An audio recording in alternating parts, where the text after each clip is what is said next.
Muchas gracias por la espera, María Antonieta Reyes, directora de la Cámara Americana, para darles la bienvenida, un especial agradecimiento a nuestro querido socio y amigo Jaime Suárez. Muchas gracias, Jaime, por tu predisposición, como siempre, a colaborar.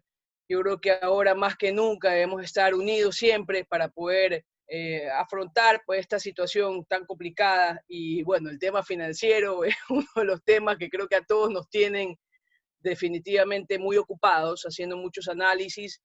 Y este webinar es justamente sobre esta temática, la importancia de la información contable y financiera ante la incertidumbre en el entorno de los negocios actuales, ¿no? Con toda la crisis que hemos tenido que afrontar y que seguramente continuaremos afrontando, quien quita los siguientes meses e inclusive años, ¿no? Esperamos que no sea tan dramático, pero en todo caso debemos estar listos. Voy a presentarte, Jaime. Él es máster egresado de la maestría de Finanzas Internacionales en el IUP de España.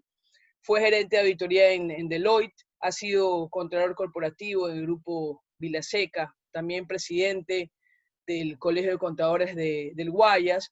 Ha representado a nuestro país en diferentes conferencias internacionales de contabilidad en varios países de Latinoamérica y actualmente es presidente latinoamericano de Leading Edge Alliance, que es nuestra firma socia de AMCHA. Muchas gracias, Jaime, y a todos una cordial bienvenida.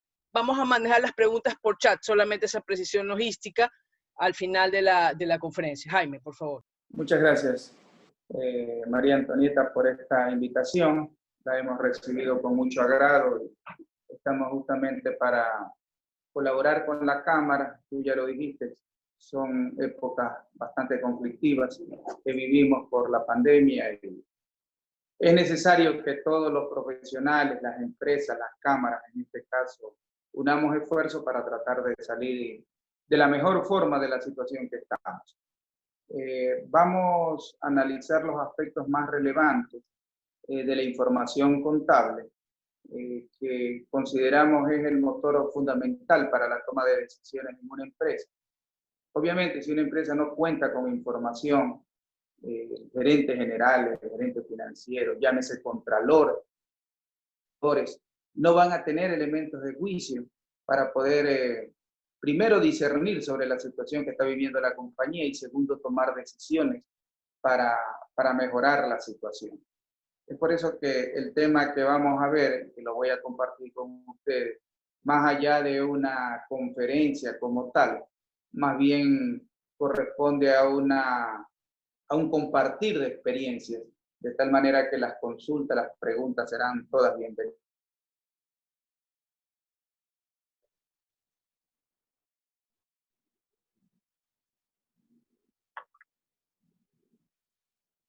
La importancia de la información contable y financiera es fundamental, sobre todo ahora en esta incertidumbre que vivimos en el entorno de negocios, no solamente en nuestra ciudad o en el país, sino en el mundo entero. Las noticias nos dan a conocer grandes corporaciones que han comenzado a cerrar sus negocios. Tenemos el caso de Avianca, que ha cerrado sus operaciones en el exterior, y así tenemos una serie de empresas. ¿Qué perseguimos nosotros con este compartir? Primero, proporcionar datos oportunos a través de la información contable. Segundo, que esa información sea exacta, que sea confiable, para que quienes tienen en su labor o en su función tomar las decisiones lo hagan de manera oportuna. Y que la información contable y financiera se convierta realmente en una herramienta eficiente por parte de la administración de la empresa. Siguiente lámina. Vamos a ver entonces y hacer un análisis de lo que fue la situación nuestra antes de marzo 16-17, que se determinó la paralización de actividades, y lo que es el después de la crisis, que ya lo estamos viviendo con esta reactivación parcial que nos determinan los organismos como el COE y los municipios en cada ciudad para ir reentrando en las actividades. Pero veamos el antes, ¿qué fue lo que pasó? ¿Cómo estábamos en la foto al 15, 16, 17 de marzo? Realmente lo que teníamos para el año 2020 era una incertidumbre total en cuanto a aspectos operativos y financieros. ¿Qué certeza teníamos de que el año podía ser lo suficientemente rentable para la compañía? ¿Qué tipo de situaciones se presentaban? En el tema de créditos financieros, muy altos costos por parte de la banca privada, que no permiten en un momento determinado generar nuevas fuentes de trabajo, nuevas fuentes de producción, nuevas fuentes u oportunidades de negocio, porque justamente el crédito era alto y se mantiene alto. Eso genera que mis costos de producción sean altos. Indudablemente el costo financiero tiene una incidencia muy importante en la determinación de mis precios de venta. Y si mi precio de venta es demasiado alto, obviamente que termino siendo incompetitivo en relación al mercado nacional o al mercado internacional. El marco tributario que teníamos hasta marzo 15 y el marco aduanero como tal, era de un conflicto total, porque para el exportador principalmente, auditamos algunas empresas exportadoras, tenían una serie de inconvenientes por los aranceles, y justamente las cámaras han estado procurando que el gobierno, a través del clamor de los empresarios, sea justamente eso, bajar impuestos, bajar aranceles, de tal suerte que el costo de mi materia prima sea lo menos costoso posible y de esa manera poder ser competitivo, no solamente para el mercado de exportación, sino dentro del mercado local. En resumen, teníamos una muy poca liquidez acá en el mercado que se acentuaba por la falta de trabajo, la falta de movimiento en los negocios, entre otros temas, ¿no? Pasemos la lámina. Llegó el 15 de marzo y nos involucramos todos en aproximadamente 2 meses y medio. La quincena de marzo, todo el mes de abril, el mes de mayo, y ahora en junio el que nos estamos reactivando, nos encontramos con novedades. No solamente a nivel de trabajo, sino a nivel de negocio. Surgió una nueva versión de trabajo. Ahora tenemos el famoso teletrabajo, que ha sido debidamente definido por el Ministerio del Trabajo a través del Acuerdo Ministerial 077, que más adelante lo veremos un poco más en detalle. Se genera también el tema de horarios parciales de trabajo, de tal manera que la compañía pueda decir a los colaboradores, vamos a trabajar medio tiempo, vamos a trabajar o no vamos a trabajar, se suspende la labor, entre otros temas que anteriormente no eran parte de nuestro día a día en las empresas. La misma ley establecida por la Asamblea hace 15 días y que el presidente la tiene en camino de ejecutarse, habla de los sueldos que se pueden reducir hasta un 55%, siempre que la carga horaria se reduzca más o menos en un 50%. Eso ha generado que el empresario tenga que buscar nuevas opciones de trabajo y consecuentemente la parte de colaboradores también se ven inmersos en esas nuevas decisiones. Tenemos negocios a través de telemarketing que están funcionando, yo diría que de manera muy excelente. Se han ingeniado una serie de procedimientos para, a través del telemarketing, estar promocionando los diferentes productos y servicios que tienen las empresas acá en el país.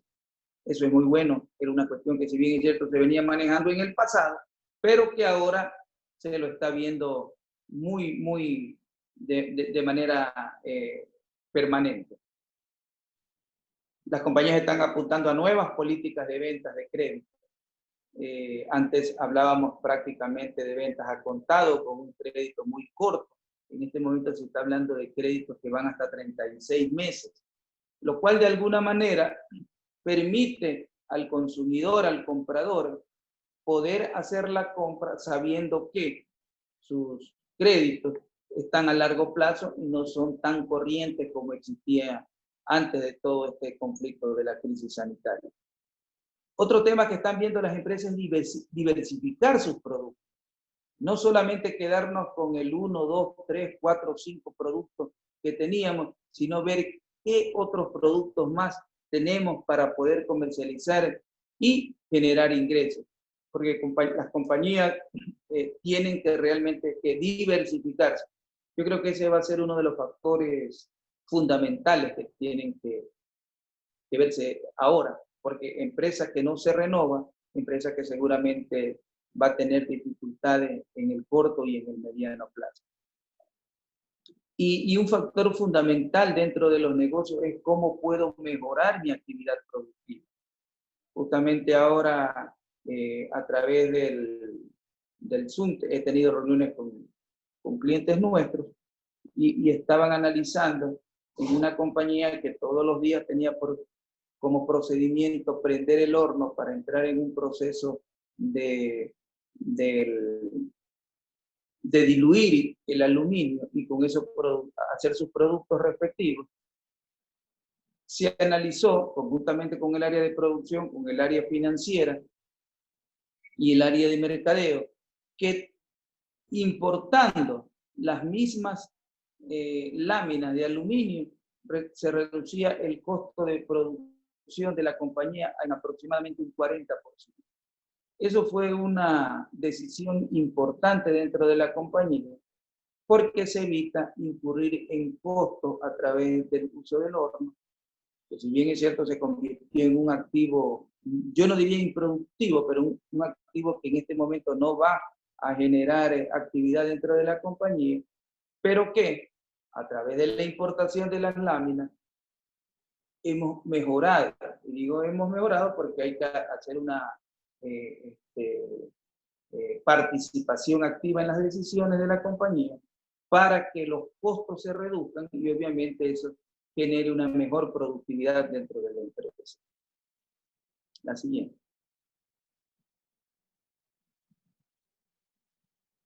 De tal manera que con ese antecedente, la pregunta es, ¿qué hacemos? Porque algo hay que hacer. Y la contestación es que tenemos que reinventarnos. Si nosotros no nos reinventamos, y esto del reinvento no es solamente para el sector comercial, el sector industrial, el sector de servicios, sino en términos generales dentro de la sociedad misma.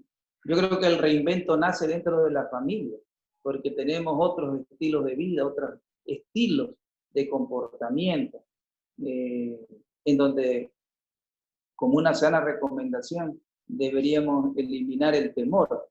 Entonces, sí tenemos que, hasta que aparezca la bendita vacuna contra este virus, reinventar nuestras formas de vida y reinventar nuestro trabajo y nuestros negocios.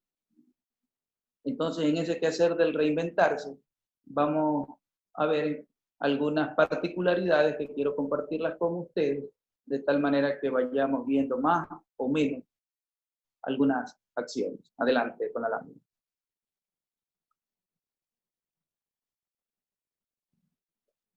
Como lo fundamental en una empresa es los estados financieros. Esos estados financieros tienen que estar presentados de manera oportuna. No podemos decir que estamos 4 de junio y que a estas alturas no tengamos, por decir algo, estado financiero del mes de mayo. O que la compañía cuente recién con estado financiero del mes de abril. ¿Qué pasó en el mes de mayo? Si bien es cierto no hubo actividad, simplemente hubo actividad parcial, es necesario ir ya retomando las actividades en todo lo que concierne el aspecto productivo y operativo de la compañía. La norma internacional de contabilidad número 1 deja claramente definido, no solamente para el administrador de la empresa o para el encargado del área financiera a nivel de Contraloría, a nivel de auditores, sino a nivel de contadores, cuál debe ser la presentación de esos estados financieros. Lo ideal, no digo que haya una regla general, pero lo ideal es que en los primeros 5 días del mes siguiente ya tengamos estados financieros. Quiere decir que mañana deberíamos de tener los estados financieros del 31 de mayo. No podríamos decir que después de 15 días o después de 20 días es que yo voy a cerrar el mes de mayo. Y prácticamente cuando estamos terminando junio, estoy recién entregando mayo. Eso pudo haber ocurrido en el pasado. No debe de ocurrir ahora. Y es fundamental que en los estados financieros se incluyan aspectos que son relevantes dentro de la compañía. Minucias o particularidades que de pronto no tienen tanta relación significativa dentro del entorno del negocio, posiblemente no sean tarea a ejecutarse en estos momentos. Tenemos que apuntar a temas que sean realmente importantes, que sean relevantes. Adelante.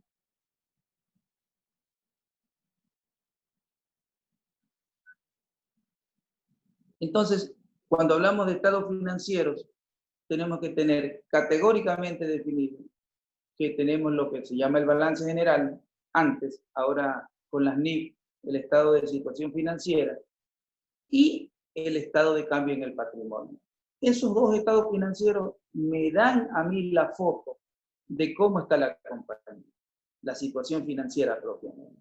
Luego tenemos el estado de resultados integrales, antes llamado estado de resultados, que me va a decir cuál es el rendimiento financiero que tiene la compañía. Estoy ganando, estoy perdiendo, estoy saliendo tabla. El sector camaronero ha estado profundamente preocupado en estos últimos meses por la poca demanda que hubo de Asia hacia nuestro producto ecuatoriano.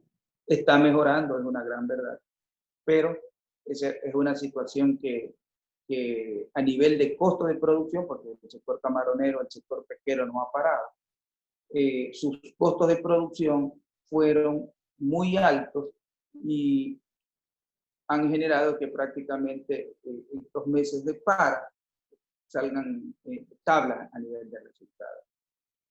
Otro sector muy deprimido en este momento y que tenía un alto potencial es el de la construcción, que también ha estado totalmente en cero actividades. El otro estado financiero, como ustedes conocen, es el de flujo de efectivo, que me permite conocer a nivel de actividades de operaciones, actividades de financiamiento, qué es lo que yo tengo que medir y qué es lo que tengo que hacer para captar recursos o ver qué tipo de inversiones puedo realizar. Y un elemento fundamental dentro de los estados financieros son las notas aclaratorias, en donde debemos revelar situaciones realmente importantes que se presentan dentro del negocio. Siguiente.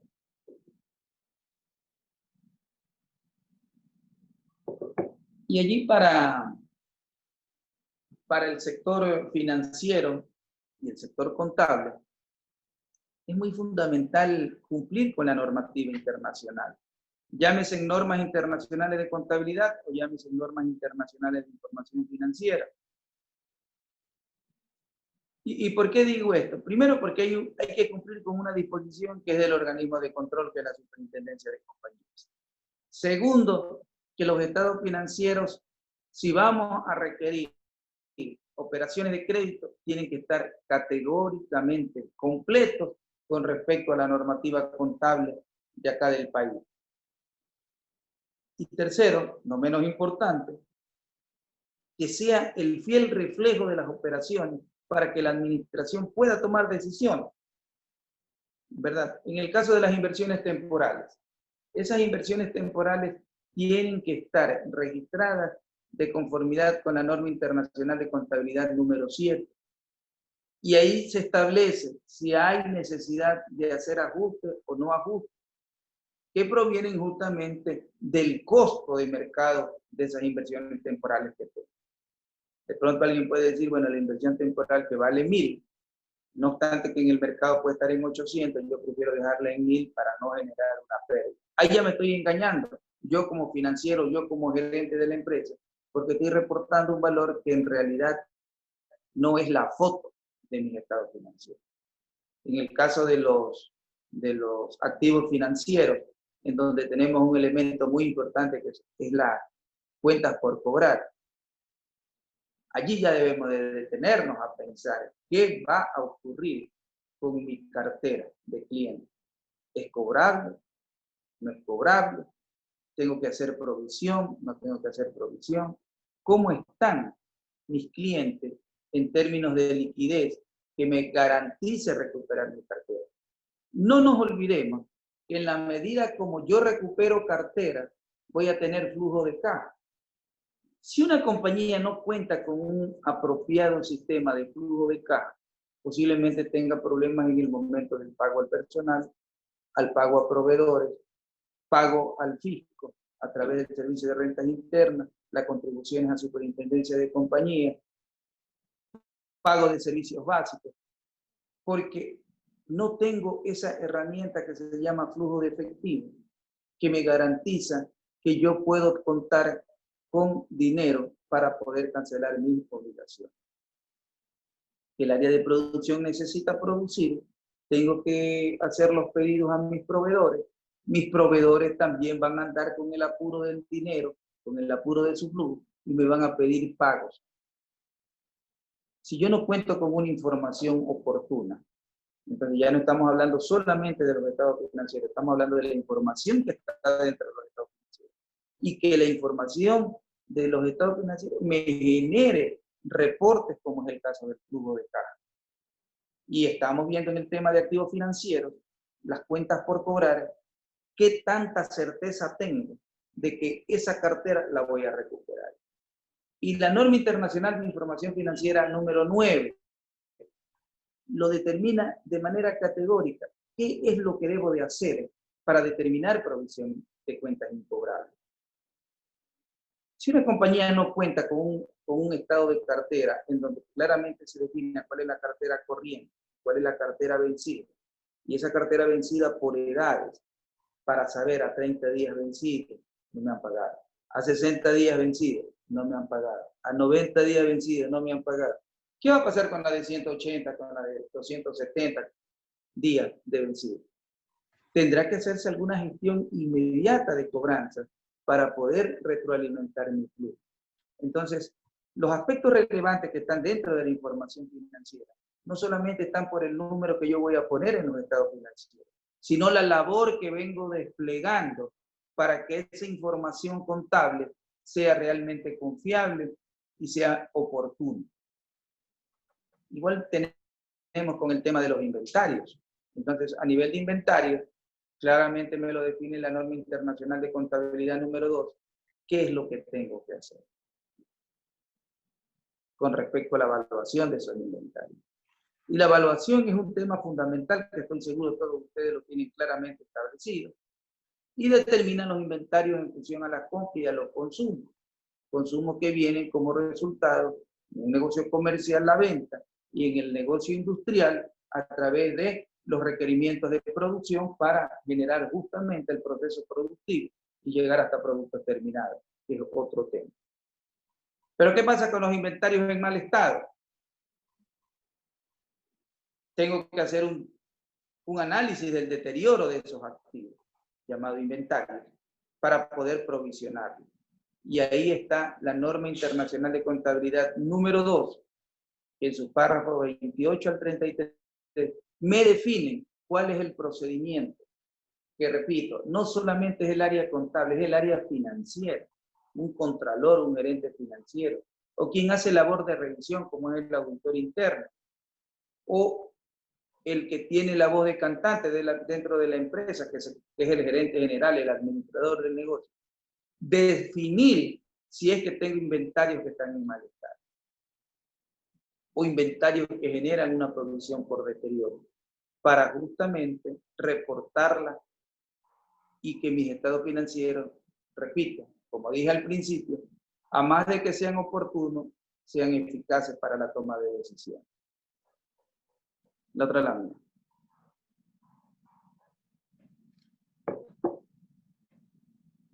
Y ahí dejamos un poco los activos corrientes para incorporarnos a los siguientes rubros. Y tenemos la propiedad, planta y equipos, en donde la NIC número 16 lo deja claramente definido, qué es lo que tenemos que hacer con respecto no solamente a la propiedad del bien, sino fundamentalmente al valor del bien. Es muy fundamental que en el área contable, financiera y la administración de la compañía tenga claramente definidas políticas y procedimientos con respecto a los activos fijos, llamados propiedad, planta y equipo, en cuanto a su valor real. Ese valor real tiene que estar dado a través de un avalúo que tiene que ser realizado en nuestro país por un perito independiente, calificado por la Superintendencia de Compañías. La contratación de ese perito lo deja claramente establecida una norma de la Superintendencia de Compañías que dice que para contratar al evaluador tiene que hacérselo a través de una junta de accionistas. Y que una vez contratado el evaluador y hecho el avalúo, se genera el reporte o informe del evaluador, ese avalúo tiene que ser conocido y aprobado por una junta de accionistas. Y en base a esa junta, en donde se determina el ajuste que se va a hacer incrementando mi activo fijo e incrementando mi patrimonio, debe quedar debidamente sustentado en una acta. Esa es la parte societaria, que está como condiciones del avalúo. Y la norma internacional de contabilidad número 16 me deja claramente definidos los aspectos de carácter contable. Y como la NIC es hija de la norma internacional de información financiera, acordémonos que ya los estados financieros ya no son contables solamente, son financieros. Y tienen que generar información de carácter financiera para toma de decisiones a través del cumplimiento de estas normas, no solamente, repito, contables financieras, sino también societarias que establece el organismo de control. De manera paralela también tenemos que analizar los aspectos que tiene claramente definido el Servicio de Rentas Internas y que debemos de cumplirlos en función a las normas ya establecidas a nivel tributario del país. E igual que en el caso de los activos financieros con las cuentas por cobrar o de los inventarios. Entonces tenemos en propiedad, planta y equipo el deterioro de esos activos. Y la norma internacional de contabilidad número 16 y un adendum que hay a través de otra norma, que es la número 36, me define cuáles son los procedimientos que debo de considerar para propósito de registrar la pérdida de un valor por concepto de deterioro. En donde vamos a ver activos en mal estado, activos que están funcionando de manera parcial, entre otros temas. Eso, si cabe el término, lo vamos viendo desde el punto de vista contable financiero. Pero los contadores, contralor o los gerentes financieros que están aquí presentes también en esta reunión, auditores internos, y no nos olvidemos del administrador, nos tiene que llevar a un aspecto que es elemental en el caso del deterioro. Y es la coordinación con el área de producción y de mantenimiento de la compañía para determinar qué nivel de planeación tenemos nosotros para dar mantenimiento preventivo y mantenimientos correctivos a nuestras maquinarias dentro de la empresa. Porque no todo es contabilidad, no todo es finanzas. Tenemos que involucrarnos con el área operativa. Yo le decía hace un momento que tenemos que reinventarnos. Entonces tenemos que ver en el área productiva qué se está haciendo con respecto a ese activo que es elemental dentro de la empresa, que se llama activo fijo, o propiedad, planta y equipo, en cuanto al uso o abuso que se le esté dando. Alguien puede decir, bueno, si el activo tenemos 3 turnos, en esta época no estamos trabajando 3 turnos, posiblemente un turno, entonces quizás no hay tanto desgaste de los activos. Pero en términos normales, si el activo está funcionando las 24 horas a través de 3 turnos, debe de haber un extraordinario plan de mantenimiento para poder tener en excelentes condiciones esos activos. De tal forma que es recomendable leer la norma 16 y la norma 36, en donde claramente se definen aspectos para el registro del deterioro de estos activos. Hay otras propiedades, plantas y equipos que no son de uso de la compañía y están destinadas para la venta, porque posiblemente en algún momento sirvieron para la producción, pero que ya no están para uso de la compañía. Puede ser un activo no solamente mueble, puede ser un inmueble, que anteriormente ahí funcionaban las oficinas administrativas, por alguna razón se cambiaron y ese bien inmueble actualmente está dentro de los libros, pero que no se convierte en un activo fijo, porque la idea de la administración es vender. Entonces tiene que ser reclasificado. Y la norma internacional de información financiera, NIF número 5, determina cuáles son esos procedimientos. Si yo vengo y englobo todo dentro de mi activo fijo, incluyendo aquellos bienes muebles o inmuebles que no son de uso, entonces estamos distorsionando la información de mis activos fijos dentro de la compañía. Por eso es importante reclasificarlos, los que están en actividades de operaciones y los que están destinados para la venta.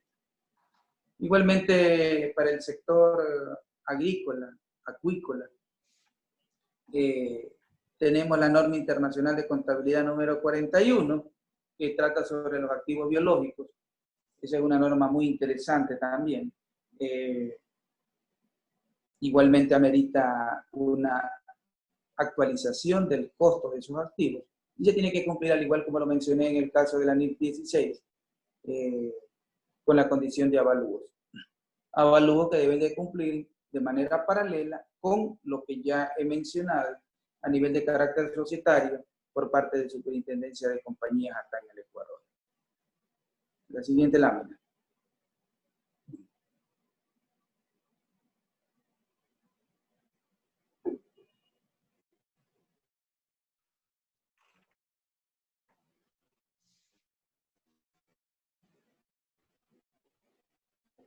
Las de inversión que compran algún activo para futuro construir su nueva planta, construir sus nuevas oficinas. Si hay posibles recursos que faciliten la compra de terrenos para construir programas de vivienda futuro, si se trata de una inmobiliaria o de una empresa constructora, esos activos no son activos fijos propiamente de operaciones, sino que se convierten en propiedades de inversión. Y la NIC número 40 deja claramente definido y dando una alerta, cuidado, eso no es activo fijo, eso se llama propiedades de inversión. Y como tal, deben de ser presentadas en los estados financieros.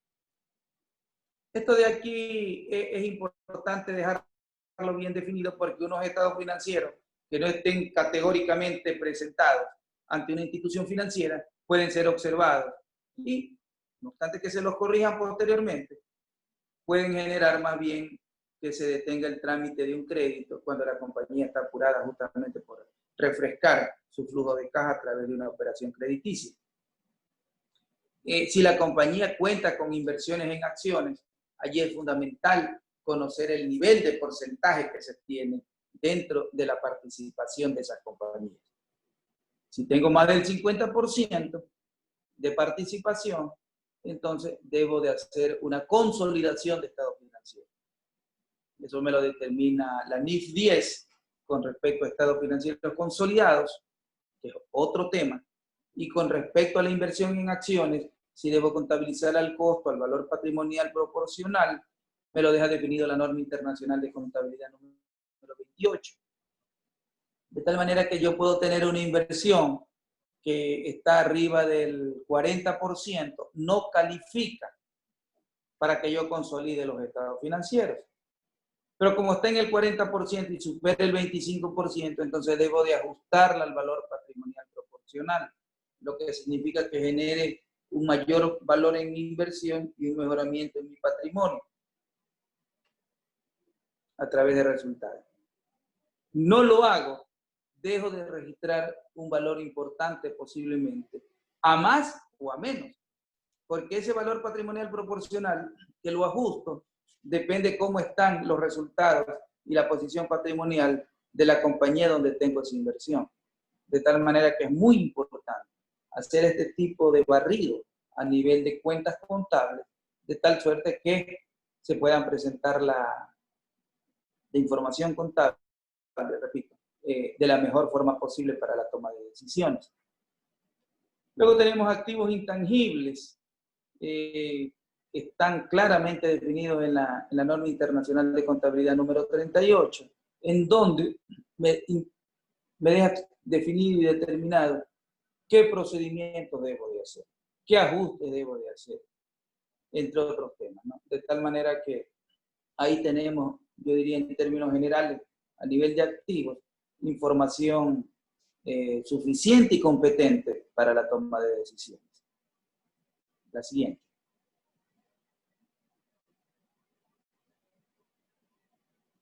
Luego, en el lado de pasivos, básicamente pasivos corrientes o pasivos a largo plazo, eso no hay ningún misterio. Todos los pasivos financieros están claramente definidos en la norma internacional de contabilidad número 39. Pasivos de otra naturaleza, que son cuentas por pagar, posiblemente servicios sociales, servicios generales, entre otras cosas, está definido en la norma número 1.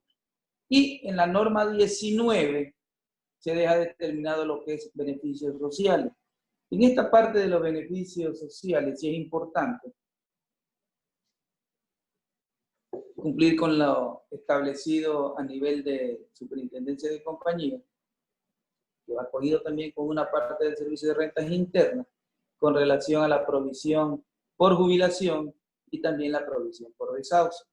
Entonces, allí se debe de cumplir año a año con la actualización de esas provisiones, que son las, diría yo, las más relevantes. Después la provisión de beneficios sociales como el 13º, 14º, 15º, vacaciones, fondo de reserva, etcétera, si fuera del caso, irlo provisionando porque el empleado no lo cobra mes a mes, entonces amerita que se lo vaya realizando de manera apropiada mes a mes. No así con el de la provisión para jubilación, que básicamente lo hacemos a final del año. Lo ideal sería ir haciendo una predeterminación de esa jubilación y desahucio para que no tengamos el impacto solamente a fin de año, sino irlo haciendo de manera prorrateada durante el ejercicio económico que se está transcurriendo. No obstante, es una práctica común acá en nuestro país que a fin de año es que se hace ese ajuste. Mientras tanto, en el año nos hemos tapado prácticamente los ojos y no hemos visto un gasto o un costo que debimos haberlo considerado durante el año. La página siguiente. A nivel de patrimonio, están claramente definidas las cuentas con el capital social, no solamente por lo que diga la norma internacional de contabilidad 1 y 32, sino también por lo que establece la superintendencia de compañías acá en el país con respecto a mínimos de capitales, entre otros temas. La reserva legal, que también la tenemos claramente definida, que surge del 10% de las utilidades anuales para empresas anónimas y para las compañías limitadas en un 5%. El superávit por evaluación, que proviene justamente de la revalorización de activos que pude haber hecho durante el ejercicio. La norma establece que no menos de 3 años se debe de hacer, por lo menos cada 3 años se debe de hacer los avalúos. Promedio de 3 a 5 años que la norma misma lo permite, de tal manera que se reactualizan los costos de esos activos y consecuentemente tiene el efecto a nivel de la cuenta de superávit por evaluación. Finalmente, los estados de resultados integrales, en donde se acumulan las utilidades acumuladas y las utilidades del ejercicio para propósito del reporte. Adelante. Siguiente lámina. A nivel de el estado de resultados, como lo conocimos anteriormente, y ahora estado de resultados integrales, tenemos los ingresos ordinarios, que esa es una particularidad, porque acá en el estado de resultados, en la parte de arriba, vamos a poner solo los ingresos del año, nada más. Y lo define muy claro la NIF 15 y la NIF 8. ¿Qué es lo que debemos de registrar allí? Si hubieran ingresos extraordinarios, estos van aparte. El costo de ventas, que no tiene misterio esa cuenta, hay que tener mucho cuidado que de pronto ajustes de años anteriores se puedan disfrazar dentro del costo de venta, lo cual me genera una distorsión en el gross profit a nivel de los estados financieros, porque voy a tener una utilidad bruta en venta que no se compadece con la realidad porque mi costo de venta se vio afectado por un ajuste del anterior. Y debería ser solamente los corrientes, porque los ingresos de arriba, que son los ordinarios, son solamente los corrientes. Y a nivel de gastos, que la contabilidad, por lo menos acá en el país, debería de tener claramente definido dos líneas, lo que son mis gastos propiamente para carácter tributario y los que son no deducibles. De tal manera que cuando haga mi conciliación tributaria, se me pueda claramente identificar en la conciliación y la contabilidad cuáles son mis gastos deducibles y cuáles son mis gastos no deducibles, para poder hacer una apropiada declaración de impuesto a la renta. La siguiente.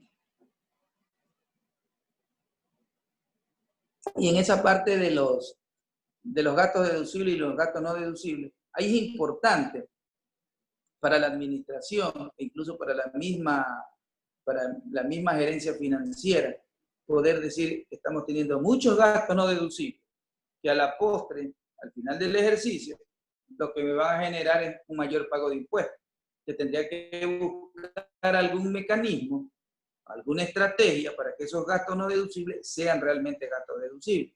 Pero esa estrategia tiene que cumplir con las normas y las disposiciones establecidas por la Ley de Régimen Tributario acá en el Ecuador. De tal manera que no es de decir muy alegremente un gasto no deducible y lo convierto en deducible y vamos a ver qué pasa, porque mañana más tarde lo que terminamos teniendo es una contingencia tributaria. Indudablemente son las grandes sorpresas que las compañías tienen generalmente cuando existen las revisiones por parte del Servicio de Rentas Internas. Ahora vamos a analizar un poco la situación actual desde algunos ángulos o desde algunos puntos de vista. Vamos a entrar a la parte tributaria. La primera parte que he conversado con ustedes ha sido sustancialmente parte contable, derivada de aspectos de carácter financiero, y si cabe el término, aspectos de control y de administración por parte de la gerencia, con respecto a la información contable, con respecto al control interno dentro de la compañía, con respecto a decisiones que se deben de tomar, entre otros factores. Y yo es lo que lo denomino como el reinvento, porque si vamos a dejar de manejar los negocios a como lo veníamos haciendo anteriormente, vamos a tener serias dificultades en corto plazo.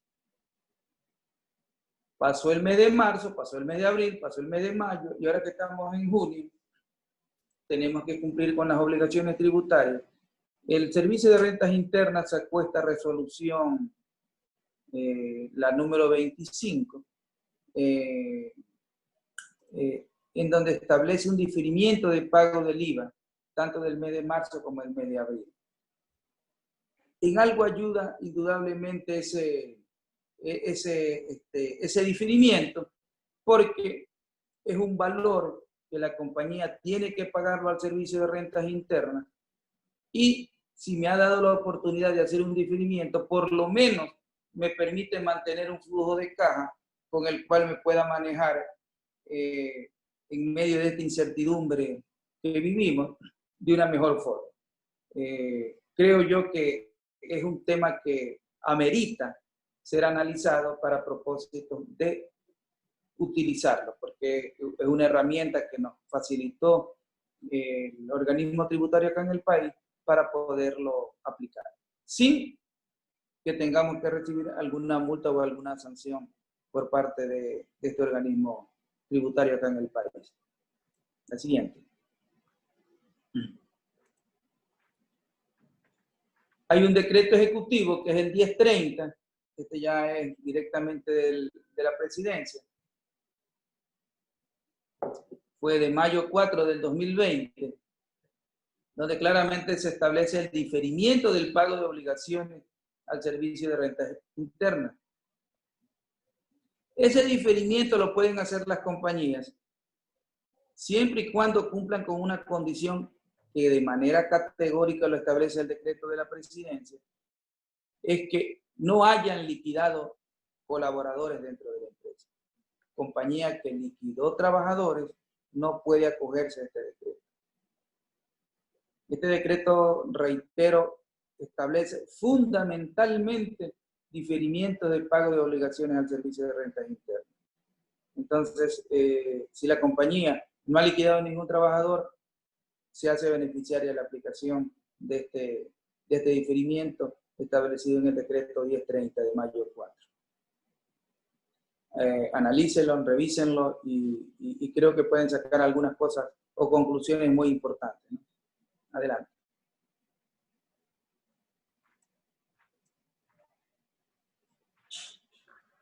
A nivel de obligaciones societarias, dando un poco la parte tributaria, porque el servicio de renta interna no ha sido tan bueno con nosotros.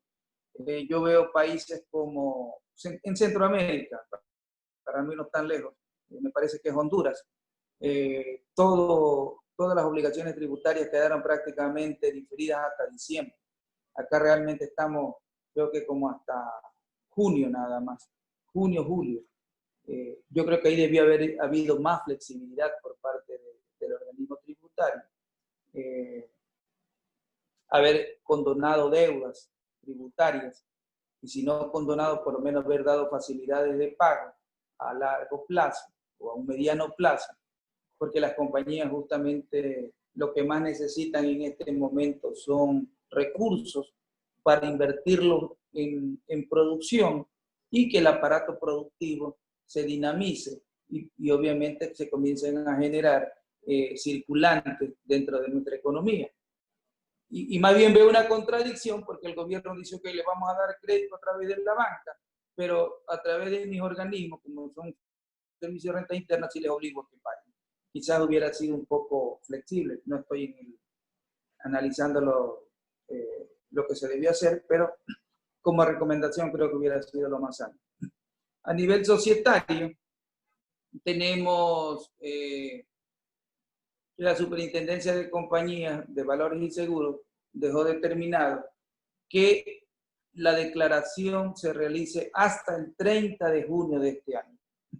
No habrá sanción para ninguna empresa que no haya entregado sus estados financieros.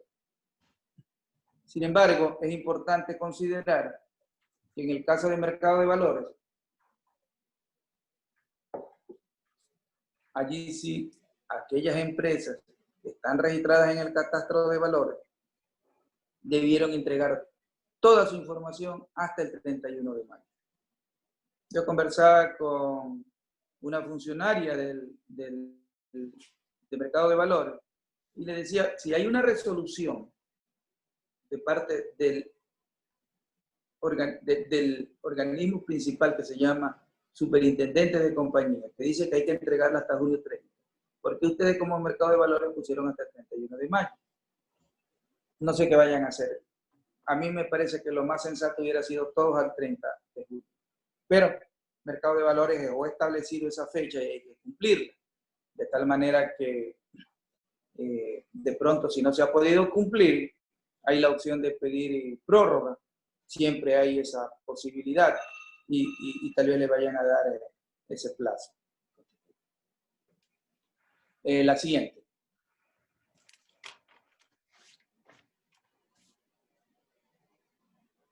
A nivel de obligaciones laborales, en el mes de marzo salió el acuerdo 76. Fueron los primeros días y yo entiendo que justamente las autoridades laborales estaban preocupadas un poco de armonizar y de ver qué iba a pasar con nuestra situación de país frente a esta pandemia. Y entonces comenzaron a sacar acuerdos prácticamente cada semana. Y sacaron el acuerdo 076, en donde se definió el mecanismo de trabajo a través del teletrabajo. Eso está en el artículo número, perdón, está en el acuerdo 076. Y el artículo número 5 del Acuerdo 76 dice que hay que registrar a la compañía en el SUD a través del website del Ministerio del Trabajo. Eso es importante hacerlo. Algunas compañías no lo hicieron porque lo consideraron prácticamente de hecho, no de derecho, la necesidad de hacer teletrabajo. Y si nosotros, en el caso nuestro, que somos auditores, íbamos a tener el contacto con nuestros clientes a través de estos medios, ya prácticamente lo dimos como un hecho. Después se mejoró la situación del Acuerdo 76 con el 77. Y en el Acuerdo 77 lo que se hicieron fue ya determinar algunos factores, entre esos la disminución de horas de trabajo y la suspensión de labores. En ningún momento se habla de que esas suspensiones o disminuciones de horas de trabajo significa que no sean pagadas, porque en alguna parte del mismo acuerdo deja establecido que los derechos de los trabajadores son irrenunciables. De tal manera que allí lo único que hay que hacer es acuerdos entre el empleador y el empleado para decir que disminuye horas de trabajo. O que si no disminuye horas de trabajo, suspendo labores de manera temporal, pero que después se deben de cumplir con horas de trabajo para propósitos de recibir la remuneración correspondiente. Pudo haber una disminución de horas de trabajo y pudo haber una disminución de salario también, que no significa que no se paga, porque el mismo acuerdo dice que se debe de cancelar hasta después de la pandemia. Y para propósitos de seguro social se sigue manteniendo el mismo nivel salarial, de tal manera que no se modifican los valores de sueldos ante el organismo de seguro social acá en el país. Y luego del 77, tuvo el 78 y el 79, que mencionaban algunos temas interesantes, pero el que más llamó la atención fue el 80, y que es el que prácticamente lo tenemos en vigencia en este momento, reformando justamente el Acuerdo 77. Y allí dejan establecido cómo va a ser ya la forma de pago, los acuerdos de pago que tiene el artículo número 3, y le da la potestad al patrono, en este caso al empleador, para que las vacaciones sean definidas por él para todos sus colaboradores. Esa es una potestad que le da al empleador el artículo 4 del Acuerdo 80. Y el Acuerdo 81, que tiene que ver con terminación unilateral de trabajo, que creo que no quiero entrar a hacer comentarios sobre eso, pero por noticias veo que como que no está siendo aplicado de manera coherente, ¿no? En todo caso, esos son los acuerdos más importantes que para propósito. ¿Sí? Esos son los acuerdos que yo considero que son los más importantes, los más relevantes que debemos de tomar en consideración como aspectos laborales, y que dentro de este proceso de reinvento que tenemos que manejarnos, es importante tenerlos muy presentes. La siguiente lámina.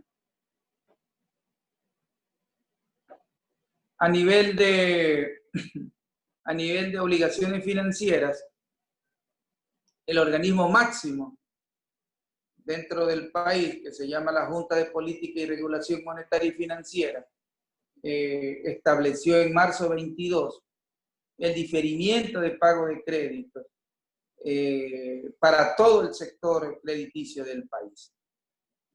Eso va a permitir aliviar el flujo de caja en las empresas.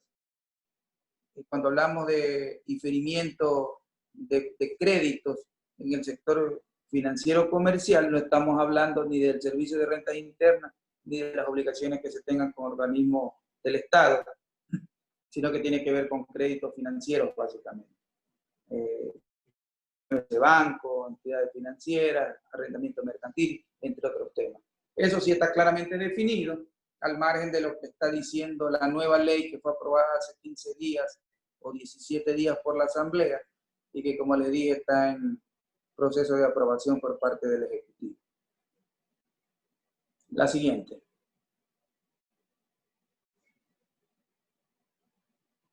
La siguiente lámina. Ok.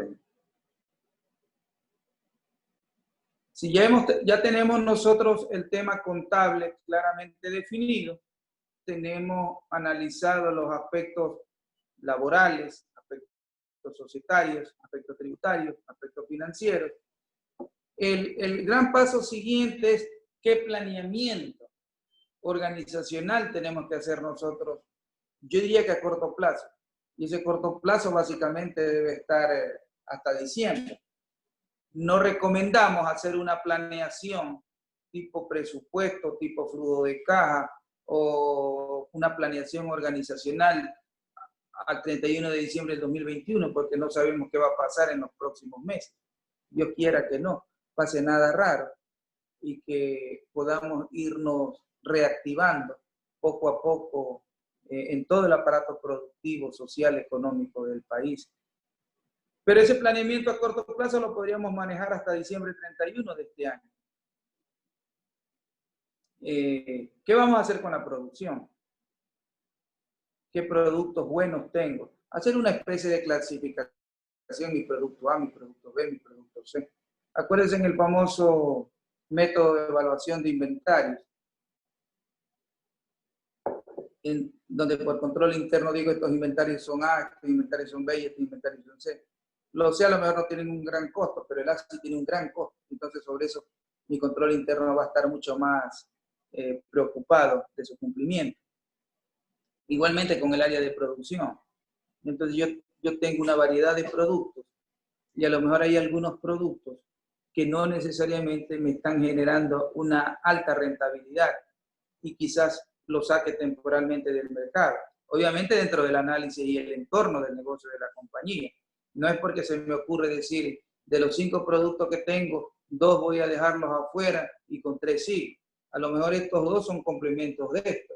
Y entonces tengo que verlo a la luz del día del negocio. Si es que amerita o no una suspensión temporal de producción para aquellos productos que por su rentabilidad no me conviene hacerlos ahora. ¿Por qué? Porque en el momento que entro en producción, tengo que estar atento a lo que es compra y a lo que es inventario. Y todo lo que sea compra e inventario me va a generar salida de recursos. Y si yo lo que pretendo es tener un control exhaustivo de mi flujo, lo más que debo de hacer es optimizar mis recursos para que pueda yo usarlo de la manera más eficiente. Entonces, el área de producción, compra e inventario tienen que estar en permanente comunicación. Si antes lo estuvieron, ahora con mayor razón. Ese planeamiento a corto plazo debe de ser, yo diría que día a día. Ventas. ¿Qué planes de ventas tengo? ¿Qué políticas de ventas manejo? ¿Cómo me voy a manejar con mi fuerza de venta? Hago telemarketing, hago ventas telefónicas, hago ventas vía promociones por medios digitales, etc. En algunos productos sí lo podré, en otros productos no. Productos de servicios quizás facilita, pero en productos que son de consumo masivo tal vez no. Hay muchos proyectos de personas que han comenzado a hacer ventas telefónicas, fundamentalmente de comida rápida. Ese es un tipo de segmento de negocio. Habrán otros segmentos de negocio que quizás no se lo puedan hacer, pero lo fundamental es ver de qué manera vendo, porque el tema fundamental en las compañías debe ser vender. Y cuando vendo, tengo que tener mucho cuidado con el tema de cobranza, porque no se trata de vender nada más, porque yo soy un buen vendedor, pero me despreocupo de la cobranza. Y entonces termino vendiendo, pero no cobro. Y como no cobro, pierdo. Y como no cobro, no tengo flujo. Y al no tener flujo, no puedo generar todo el proceso productivo y operativo de la compañía. Entonces el tema de cobranza es fundamental. Es un punto en donde debemos de estar permanentemente haciendo gestiones de cobranza para llegar a la recuperación de las mismas y que me alimente mi flujo de caja. Y otro tema muy, muy importante es el control de gastos.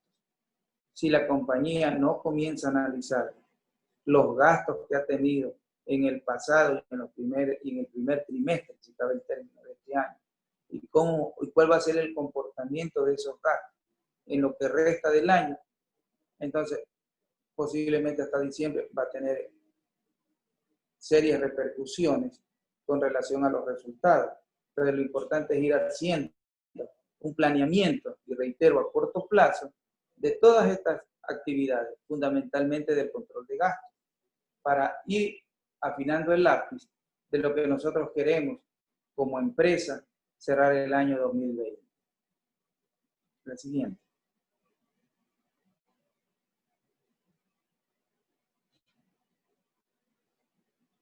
Y en lo que es políticas de ventas, bueno, un tema muy usado, una palabra muy usada ahora es la flexibilidad del crédito. Tenemos que tener crédito flexible. Si antes vendía 30 días, 60 días, a lo mejor voy a tener que vender un crédito de 90 días. Un ejemplo de eso son las empresas vendedoras de electrodomésticos. Están promocionando productos hasta 24 meses, con periodo de gracia de 2 meses. Entonces, eso no significa que porque yo tenga un crédito flexible, no voy a tomar las precauciones. Ya hablamos hace un momento de que la cartera es fundamental tenerla debidamente controlada. Entonces, la precaución que debo de tener con la cartera a través del crédito que he concedido, no obstante que sea flexible, también debe tener sus controles para propósito de la recuperación del mismo. ¿Qué promociones de ventas tengo? A lo mejor mi fuerza de venta no me funciona y debo de mejorar. Tal vez los puntos de ventas que nosotros tenemos no son rentables los puntos de venta o no son los sitios apropiados para lo que yo quiero vender. Entonces tengo que hacer un análisis dentro de la compañía para determinar si realmente estoy siendo objetivo o no estoy siendo objetivo. Porque no se trata de tener locales por locales. Toda la gente está apuntando a un centro comercial X, entonces yo me voy a poner también en ese centro comercial. Pero lo que yo vendo a lo mejor no es lo que venden los otros. Y los otros sí venden y lo que yo vendo no es lo que la gente quiere. Entonces, no por la novelería me ubico yo en un centro comercial, sino que tengo que ver en dónde está la demanda de mi producto. Entonces, la promoción de venta no va solamente en promocionar, sino en analizar que lo que yo tengo lo pueda vender. Si voy a hacer inversiones, entonces tengo que preguntarme, ¿es necesaria esa inversión? A lo mejor la puedo parar hoy para hacerla mañana, hacerla el próximo año. Entonces digo, no, si es necesaria. Ok, si es necesaria, es rentable. Porque a lo mejor que es necesaria porque tengo presencia en el mercado, pero no es rentable. Entonces me estoy desgastando, haciendo uso de mis inversiones, cuando en realidad el margen de rentabilidad no es lo suficiente. Entonces, analicemos, no obstante que sea necesaria, si es rentable. Y a lo mejor no es rentable porque no hay mercado. Por eso les decía, si yo tengo 5 productos y 2 son bien pobres, su rentabilidad, a lo mejor el mercado no los acepta. Y lo mejor es dejarlos por un tiempo, porque con estos son los que yo estoy viviendo. Entonces, si no hay mercado, es mejor no continuar con esa producción o con esa comercialización de mis productos. En donde de por medio hay un factor fundamental. En toda inversión yo tengo que medir mi tasa interna de retorno. Si yo no mido mi tasa interna de retorno y solamente hago la inversión porque el vecino lo hace, porque aparentemente todo el mundo vende mascarilla y yo tengo que vender mascarilla también, no vamos a tener éxito en los negocios y no vamos a tener presencia en el mercado por mucho tiempo. De tal manera que esos son temas que se deben de analizar al entorno de la compañía para poder determinar si realmente amerita o no que yo tenga que hacer inversiones, que tenga que hacer presencia de mercado y que tenga que manejar dentro de un entorno de negocios en donde el factor fundamental para mí es la rentabilidad. Y esa rentabilidad la tengo que medir en función de una tasa interna de retorno que me la ha dado mi planeación, no llamemos una planeación estratégica, pero sino una planeación de negocio, que me asegure y me garantice el retorno de la inversión. La siguiente. Entonces, cuando yo digo, vamos a entrar con nuevos productos, yo tengo que analizar si realmente ese nuevo producto es realmente un producto que pueda tener una extraordinaria penetración en el mercado. ¿Cómo lo voy a comercializar? Viene la pregunta. ¿Lo voy a comercializar con más fuerza de venta? ¿Lo voy a hacer con un reparto directo? En este momento, la forma de comercialización de la empresa de electrodomésticos es entregar el producto en la puerta. Eso no había antes. En febrero, uno compraba un producto y tenía que irlo a ver al almacén. En este momento le dicen, se lo voy a dar en la puerta. Tenemos clientes que están haciendo eso. Es un valor agregado que le están dando a la venta. Quizás no lo vieron antes, lo están viendo ahora, ¿verdad? Entonces, son temas que hay que analizarlo a la luz de cada empresa, a la luz de cada producto y a la luz de cada negocio. La siguiente.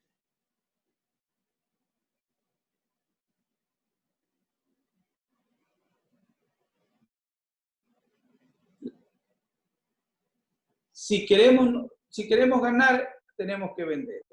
Y si queremos vender, tenemos que saber que vamos a tener una tasa interna de retorno apropiada. Entonces, la otra cara de la medalla es, a lo mejor yo no puedo vender mucho, pero sí puedo reducir mis costos y mis gastos. Tengo que revisar el proceso productivo. Y le ponía el ejemplo de la compañía de aluminio, que dejó de producir con el horno sus propias láminas y las está importando. El efecto es una reducción del 40% en los costos de producción. No se lo hizo antes porque en el día a día no se pusieron a analizarlo, ahora lo han visto y lo están haciendo. Yo conversaba con unos clientes camaroneros y en el proceso de sembrío están canalizándolo con unos aireadores que le dan mucha oxigenación al agua y a mayor oxigenación, mayor productividad del camarón. Entonces lo que hay que hacer es comprar oxigenadores. El proceso productivo tiene que ser revisado por la compañía. El proceso operativo tiene que ser revisado por la compañía. Y en ese camino nos vamos a encontrar con algunas situaciones, obviamente. Una de ellas, he puesto aquí algunas. Determinar si las oficinas o las sucursales son realmente productivas o no son productivas. Porque si no son productivas, no tengo razón de tenerla abierta. Lamentablemente incurriremos en aspectos sociales liquidando personal. Pero es que la compañía no puede tener abierta una oficina si la oficina no es rentable. Mis productos, tengo que verificar si son o no son rentables. A la luz del negocio, vuelvo a repetir, porque a lo mejor es uno complementario. Yo vendo este y vendo este de acá porque se complementa, tal vez. Entonces son casos muy particulares que hay que evaluar. Vamos a revisar los horarios de trabajo. ¿Conviene o no conviene trabajar 8 horas o turnos de 6 horas o turnos de 12 horas? Va a depender de la compañía, va a depender del entorno de negocio, va a depender de la demanda que yo tengo, ¿verdad? Porque si no tengo mucha demanda, entonces no justifica que yo tenga turnos de trabajo excesivos y a lo mejor aplico el acuerdo 80 con reducción de horas y trabajo solo 4 horas. Entonces, son temas que a la larga, por lo menos hasta diciembre, me van a generar una reducción de costos y una reducción de gastos. Tengo que analizar la reducción de desperdicios que tengo dentro de la compañía. En empresas industriales eso es elemental. Horas máquinas, ¿son productivas, no son productivas? ¿Le estamos dando mantenimiento, no le estamos dando mantenimiento? Como les comentaba en el rubro de propiedad de planta y equipo.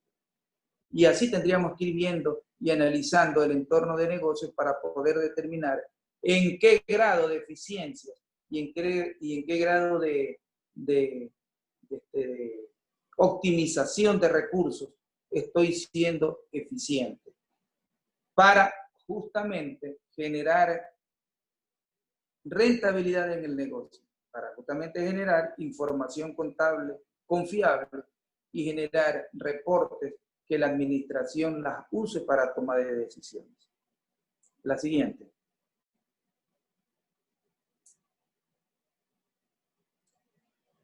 Hemos hecho un vistazo desde el punto de vista contable, hemos hecho un vistazo desde el punto de vista de carácter financiero, laboral, tributario y algún tipo de recomendaciones.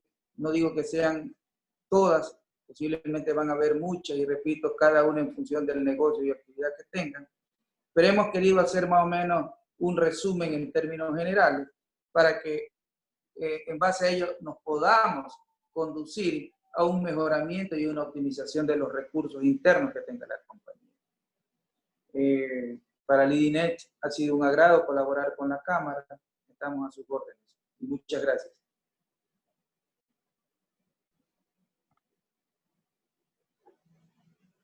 Sí, bueno, muchísimas gracias, Jaime, no sé si me escuchan.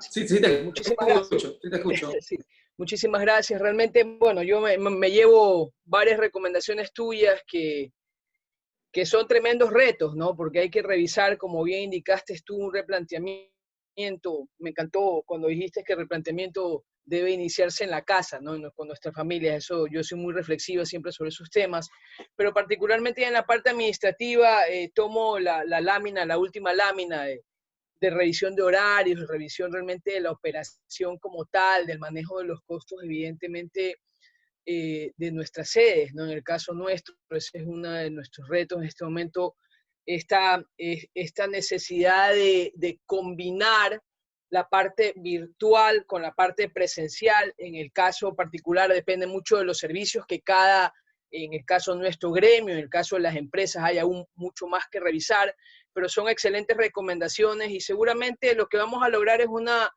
real optimización de recursos y una mayor eficiencia y realmente en la operación. O sea, yo creo que estamos en una economía de subsistencia en donde todo lo que podamos, digamos, no me gusta decir solamente reducir, pero manejar adecuadamente todos los recursos es un tremendo desafío, sabiendo que el principal recurso, que es el humano, tiene emociones de por medio. Entonces hay que también manejarlas con mucha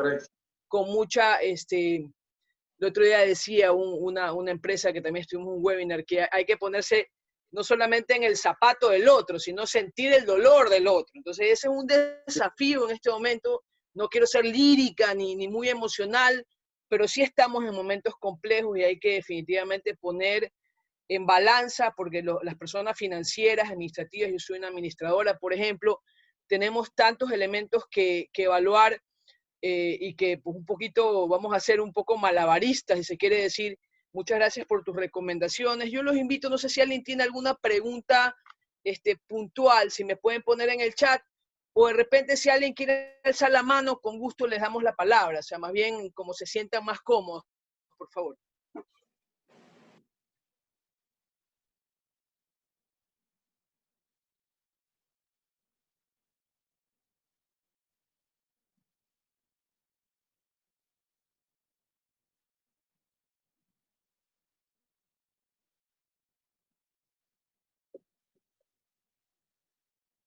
Estoy viendo un momento el Facebook Live, un momentito, por favor. Ya. Para ver si tenemos algo ahí también.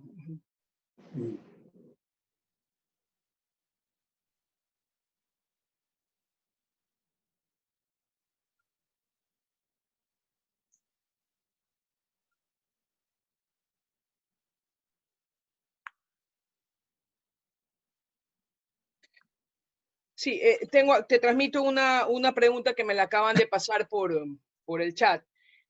Básicamente es un tema de financiamiento. Yo creo que se han hablado mucho de las necesidades de financiamiento que tienen las empresas en este momento.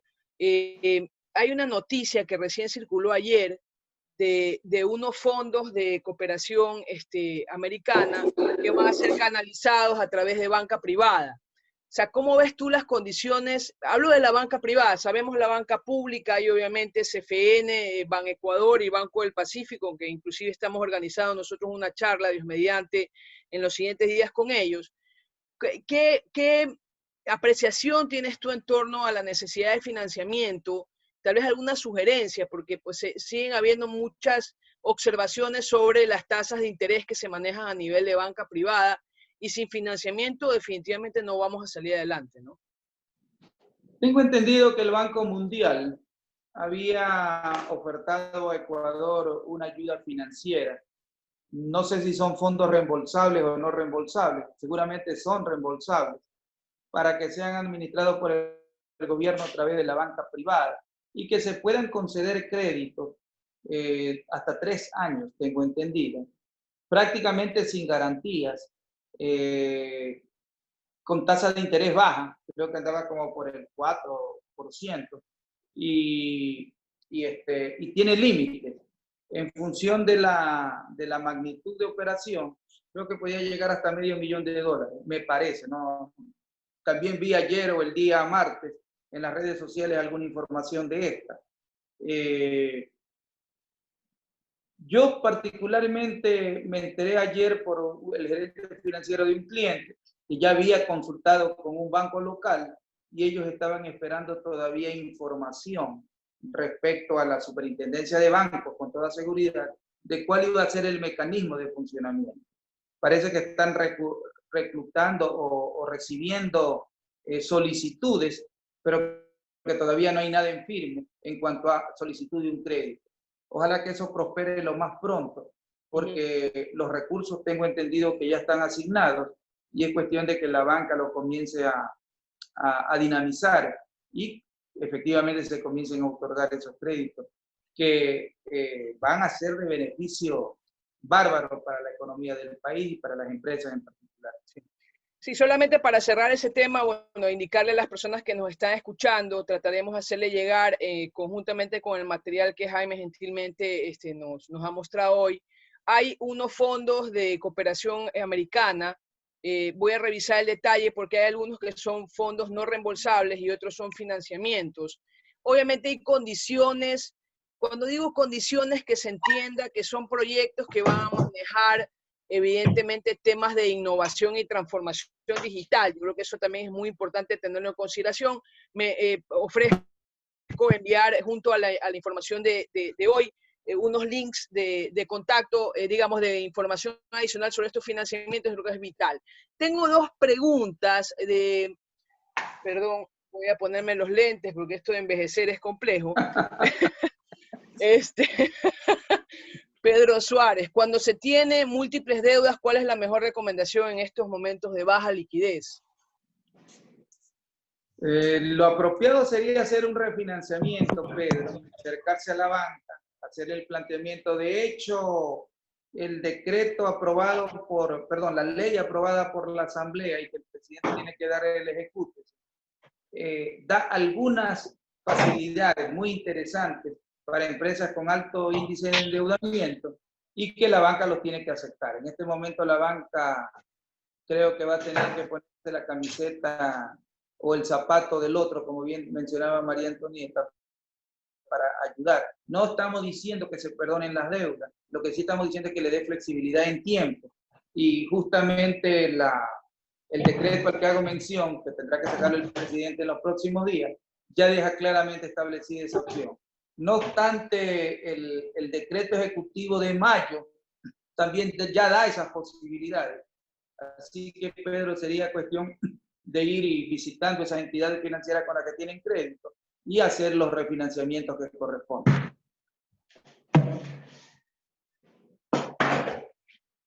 Perdón, una siguiente pregunta. ¿No es recomendable la producción cuando el costo de exportación es más bajo que el de producción? Alexander López pregunta eso. Ok. Alexandra, indudablemente... Alexander, obviamente que vender con mayor costo de producción no es negocio para nadie. Se han dado particularidades, y lo conozco por el tema camaronero y el sector exportador pesquero, incluso los mismos productores de harina de pescado, que sus costos de producción estaban casi a la par con el precio de venta, y en algunos casos el costo de producción estaba un poco más alto que el de la venta. Pero era transitorio ese efecto. Por ejemplo, en el caso de los camaroneros, fue transitorio eso de ellos. Y en este momento ellos están muy arriba en el precio de venta con el costo. Entonces hay que analizar a qué mercado estoy atendiendo. Y si me conviene perder a lo mejor en este mes porque en los meses siguientes sigo. Porque a lo mejor la competencia sí sigue atendiendo ese mercado y después recuperarlo no es fácil. Entonces, yo decía en el transcurso de mi intervención que es importante ir midiendo cada caso a la luz del negocio, porque de esa manera es que podemos sacar conclusiones concretas. Yo diría que si los negocios son a largo plazo y se pueden manejar de manera muy temporal en tiempos muy cortos, este desfase de mayor costo a precio de venta, mantenerlo por lo menos, porque sabemos que más adelante se van a mejorar y van a continuar las relaciones de negocio con rentabilidad para la empresa. Sí. Pregunta Vanessa, buenas tardes. En este momento, perdón un minuto, en este momento es recomendable adquirir algún crédito para una inversión en una producción de primera necesidad.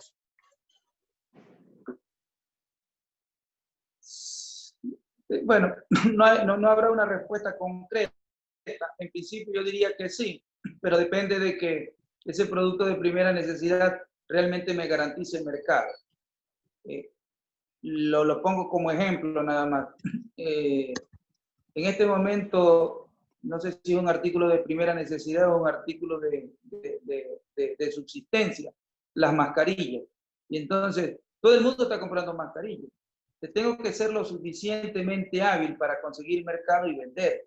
Porque si me voy a esperar a que me vengan a comprar, no obstante que es una necesidad, ¿verdad? A lo mejor nadie me viene a comprar y yo me quedo con el stock.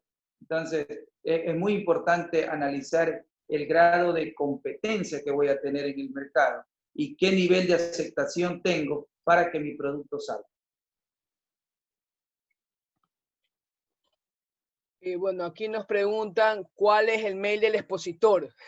Si nos pones tu correo, Jaime, por favor, porque quieren saber. Sí. A ver, la señorita que estaba ahí con la...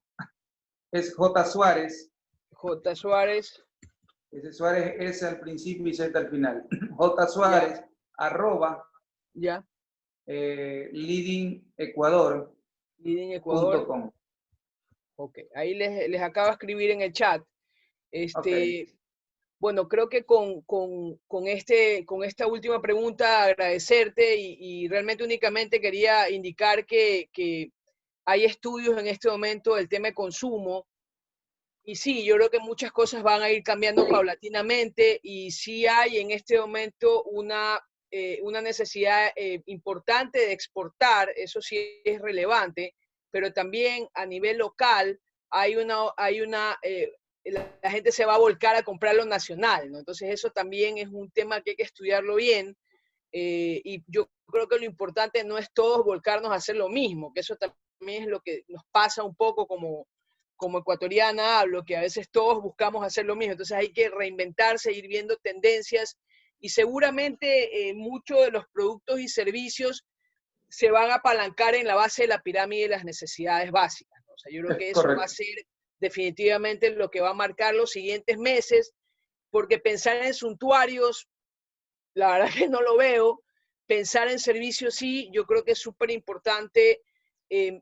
Tú eres un prestador de servicios, que es el conocimiento, o sea, yo creo que eso es muy importante en este momento, que se repotencie fuertemente la necesidad de la información que sea analizada y que no solamente analizada, porque tú puedes encontrar montones de información, pero tiene que haber experiencias por medio que obviamente se traduzca en un informe con recomendaciones y demás. Entonces sí los invito solamente a un poco tener esa reflexión y bueno, tenemos todos grandes desafíos. No sé si hay una última pregunta, perdóname.